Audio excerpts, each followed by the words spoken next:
Hey, it's Regan Mackey, and today I'm going to be talking about what you should be looking for in your first investment property. If you're new here, I created this channel for people who are looking to buy, sell, or invest in Edmonton, Alberta. So if that sounds like you, hit the subscribe button and I'll be dropping 3 videos a week for you. All right, so what do you want in your first investment property? Now, obviously you're going to want your inspection to pass. You want electrical, plumbing, your roof, your HVAC, your heating, ventilation, air conditioning, all of that to be in order. This is for properties that are going to be rent ready, that you can move in and have cash flow right away. There are other opportunities that you can actually buy properties that you want to fix up and force appreciation, but that's not something we're going to talk about in this video. I'll definitely be touching on that in the future. So something that is less obvious is you don't have trees that are actually too close to the house.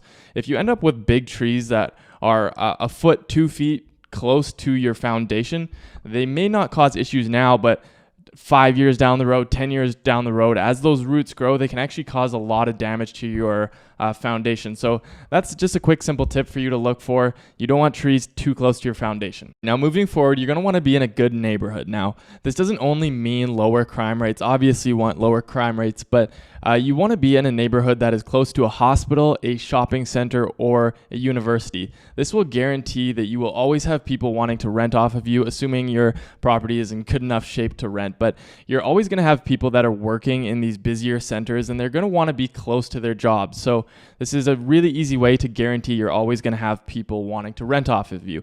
Now, if you can find a unit that is close to a hospital or shopping center, something like that, and you can have a unit that has parking as well, this is also going to work in your favor. If the tenant that you have doesn't have a car and doesn't need the parking space, you can actually rent out your parking space to somebody who works near these shopping centers where it's difficult to find parking. So this can definitely be an easy way for you to find an additional revenue stream through your property. All right, you also want to buy in markets that have positive job growth. Now, with job growth, you get higher property values as well as more demand for the rental market. But along these lines, you also want to look for future developments that have been announced. Now, we saw this a lot with the LRT. When the city announced LRT project going to specific neighborhoods, investors ran in there and they scooped up properties at low values. And now that the development is actually happening and the LRT is going in place, their land values have absolutely skyrocketed. So you never want to focus on buying your properties based off of projected future appreciation.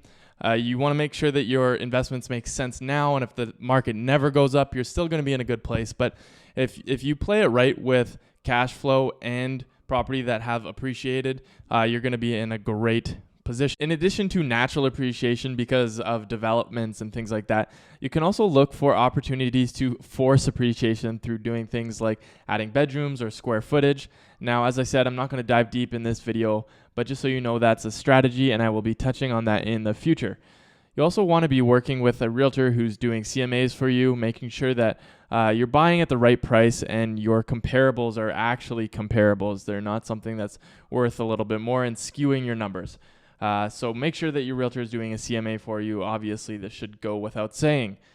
In terms of the return that you want, the ROI or the cash on cash return, we want to stick around 10% return.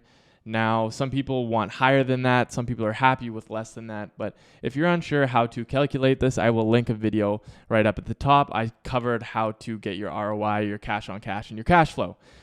So that's about it. I hope you guys enjoyed this video. I hope you got some value out of it. If you did, I would appreciate a like, and I will see you in the next video.